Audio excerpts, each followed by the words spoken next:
Today we're going to review how to find the percent when we're given the part and the whole.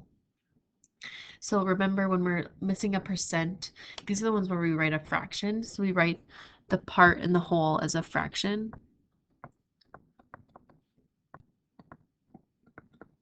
Think of like a quiz or test score. If you get like 18 points out of the 20 questions, the 20 questions is our whole.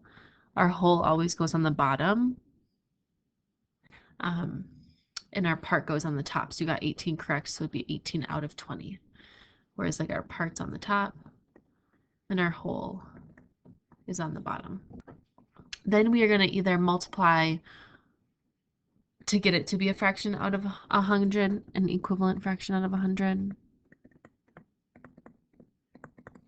Or we'd have to like divide it down to something else that could then get back up to 100. For example, like we can't go from like 30 to 100, but we could go from 30 down to 10 and then back up to 100. Okay, just ignore this or, that's not supposed to be there. All right, so let's do some examples. So number one, since this is something we've already learned and this is just kind of a review, you can pause the video and go through and solve these on your own and then resume the video to check, or just pause, do some of them, and then if there's one you get stuck on, you can skip ahead to that part, but just make sure that you're checking to make sure that your answers are right before moving on. All right, so this one, we've got 20. Remember, percent is out of 100, so that 100 should be on the bottom of the fraction. And we think to ourselves, can we count by 20s to get to 100? The answer should be yes. We can go from 20 to 100, 20, 40, 60, 80, 100, which is times 5. Whatever we do on the bottom, we have to do on the top. 6 times 5 would be 30. Now remember, we are missing a percent. So 30 over 100 is a fraction. That's not our answer. We want to write that fraction as a percent. And remember, since percent is out of 100, if we have 30 out of 100, that means we have 30%. So that would be our answer. All right, if this started to refresh, again, feel free. You can pause at any time to start working on your own. Number 2, 3 over 50. We want to get it to be a fraction out of 100. So we say, can we count by 50s to get to 100? The answer would be yes. Think to yourself, we're doing times 2, 50 times 2. Whatever we do on the bottom, we have to do on the top. 3 times 2, 6. Remember, we're looking for a percent. 6 out of 100 is 6%. All right, so those are those examples where we can multiply to go straight to 100. Now we're going to have some examples where you can't do that. We're going to have to divide it down to something else in order to get it back up to 100. So like if we counted by 40s, we'd go 40, 80, 120. It doesn't go into 100 evenly.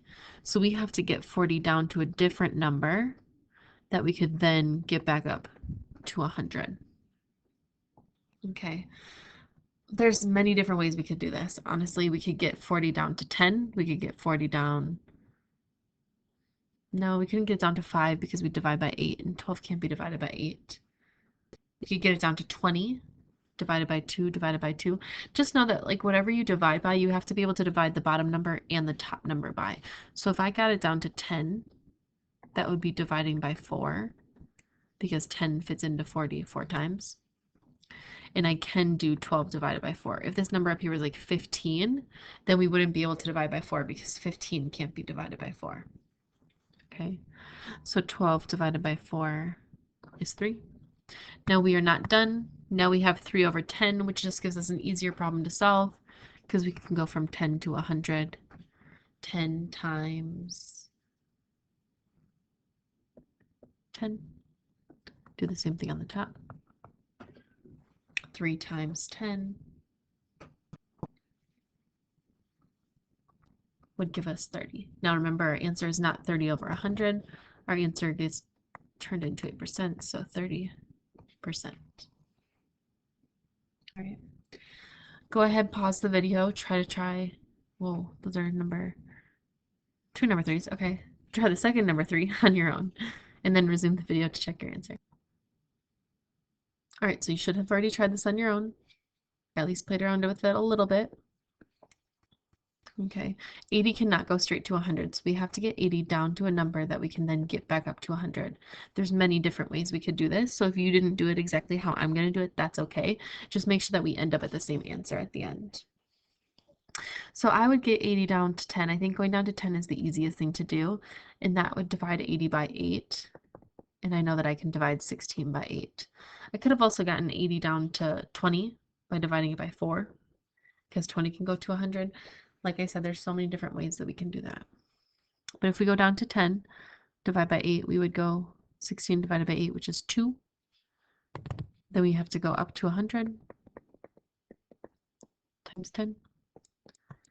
Same thing on the top. We get 20. Now remember, that is not our answer. Our answer has to be a percent, so that would be 20%.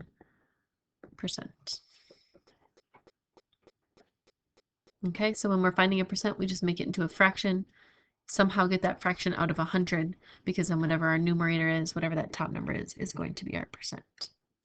Let's go ahead and do some word problems. Jack scored 18 out of 25 points on his test. What percent did Jack's score?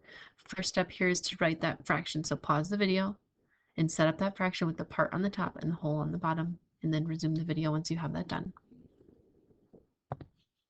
All right, so this fraction should be 18 over 25. You got 18 questions correct out of 25 points total. We need to get that 25 to be 100. If I think, can I count by 25s and get to 100? Yes, I can, because if I think of money, those are like quarters. And I can put 4 quarters to get to $1. So if I multiply by 4 on bottom, I multiply by 4 on top. Let's take this to the side and let's stack 18 times 4.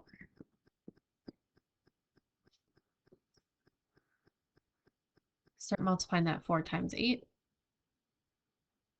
32. Write our 2, carry our 3. 4 times 1 is 4, plus the 3, 7. This will give us 72 out of 100. 72 out of 100 is equal to 72%.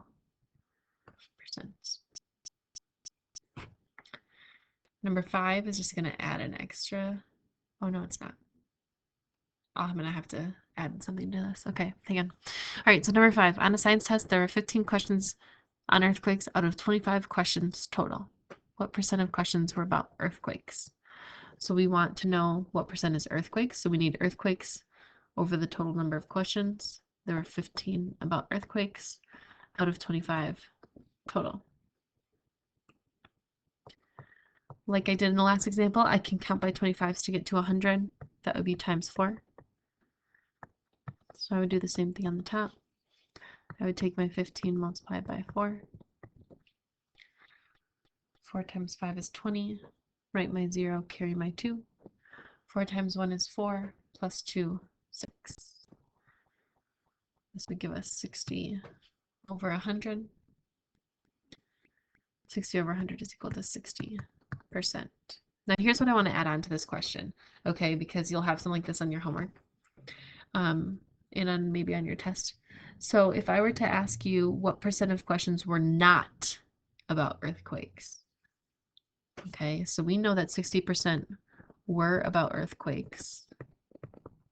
We want to know what percent would not be about earthquakes. Remember, percent is out of 100. There's 100% total, and we have 60% that is about earthquakes. We want to know what percent would not, so we'd subtract that. You can use mental math here to know what 100 minus 60 is, or you can do the subtraction. 0 minus 0, 0. 0 minus 6 we can't do, so we borrow from the 0, borrow from the 1, make it a 0 in order to make this a 10. 10 minus 6, 4. So 40% would be not about earthquakes.